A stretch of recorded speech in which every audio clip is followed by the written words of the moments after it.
Yo, WhatsApp minasan, gimana kabarnya? Semoga baik-baik saja, sehat selalu, dan dipanjangkan umurnya, biar bisa tahu akhir dari One Piece.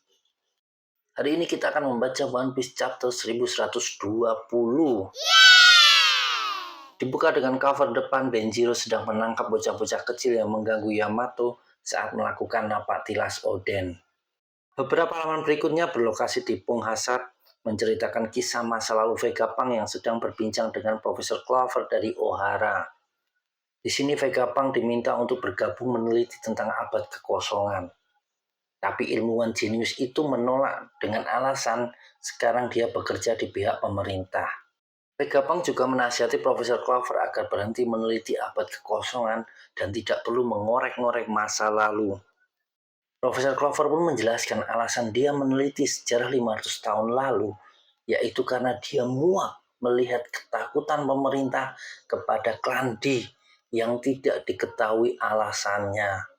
Bahkan dulu kakak dari Profesor Clover dibunuh pemerintah karena ketahuan berasal dari klan D. Profesor Clover sendiri selamat karena berhasil menyembunyikan nama aslinya yang adalah Cleom D. Clover. Ya, satu lagi karakter penyandang nama D di-reveal sama Oda Sensei. Jadi semakin banyak saja penyandang nama D dengan nama keluarga yang berbeda-beda. Dugaan saya, sebenarnya klan D itu adalah klan besar yang 500 tahun lalu menguasai dunia sebelum dijatuhkan oleh Imusama dan gerombolannya. Oke, kembali ke cerita. Di sini Vegapunk tetap menolak ajakan Profesor Clover untuk meneliti tentang abad kekosongan.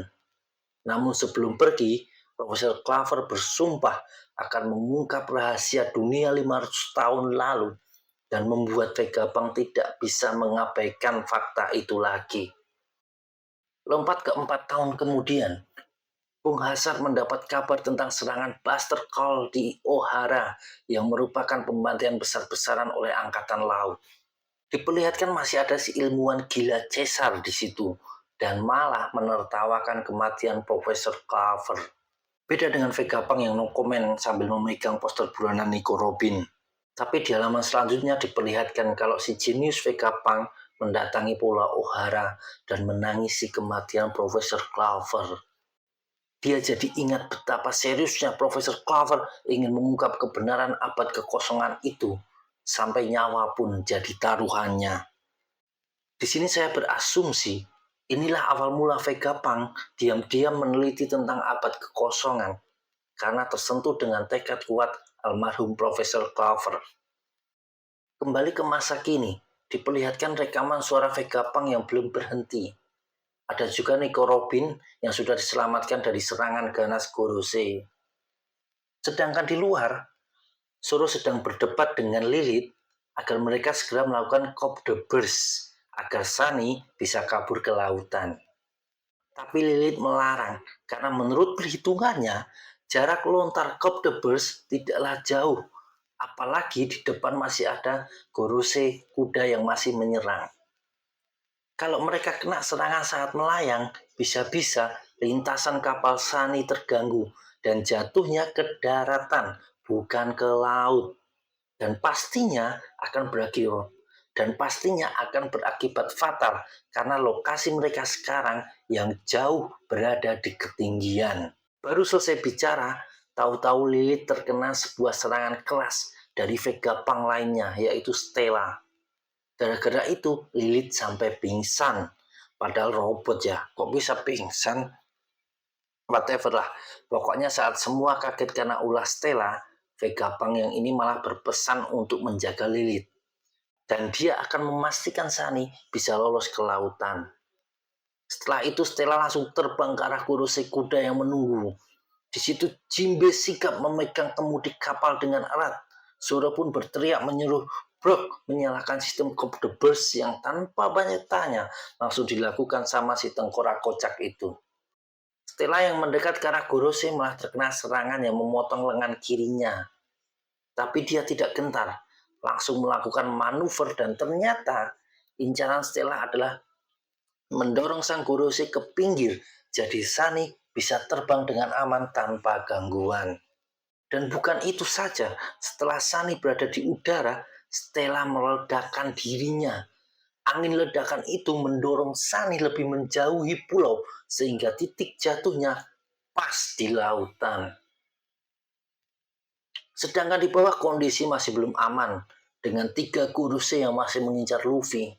Terlihat robot kuno sedang berbincang pada Luffy, tapi memanggilnya dengan nama Joy Boy. Dari obrolan itu diketahui kalau robot kuno adalah kawan seperjuangan Joy Boy dulu, yang kini dia masih membawa tekad yang sama, yaitu membantu melawan musuh Joy Boy. Tapi diketahui juga ternyata suara robot kuno cuma bisa didengar oleh Luffy saja.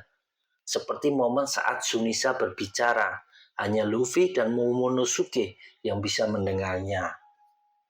Si robot kuno maju menghadang serangan dari Gorose Jupiter yang berwujud belut tanah. Tapi waktu udah pasang pose keren, ternyata serangannya tidak bisa diaktifkan. Sehingga sebelah lengan robot kuno musnah kena serangan Gorose. Dijelaskan kemungkinannya karena karatan. Ya jelaslah, 500 tahun bro didiemin. Pastilah karatan, jamuran, dan selatan ya. Yang penting akhirnya Dan dugaan saya lagi nih, kalau si robot kuno ini nanti tidak hancur dan kabur bareng Luffy, pasti bakalan diservis sama Frankie. Semoga saja ya, soalnya pasti jadi nakama yang kuat nih robot. Sekali pukul saja, Gorose Mercury dalam bentuk babi hutan langsung mental dan patah satu gigi taringnya. Padahal sebelumnya, pukulan Luffy tidak mempan sama sekali. Situasi tambah genting saat Gorose Saturn berhasil melewati robot kuno dan mendarat di kapal milik bajak laut raksasa. Dia masih mengincar Bonnie dan Kuma. Sementara itu, siaran Vegapunk menyebut nama Goldie Roger, si raja bajak laut generasi pertama. Dan akhirnya bersambung ke chapter 1121 tanpa libur minggu depan. Oke minasan, itu tadi chapter 1120 yang mana Luffy dan kawan-kawan belum bisa kabur. Tapi sepertinya belum akan ada pertarungan mati-matian melawan Gorose. Karena terlihat para Gorose terlalu overpower. Tapi tetap saja, apapun bisa terjadi di One Piece karena semuanya suka-suka Oda Sensei. Akhir kata, arigato sudah mampir ke channel ini. Dan tolong terus support channel ini ya. Sampai jumpa di petualangan selanjutnya. Sayonara. Tapi bercanda, takdir memang suka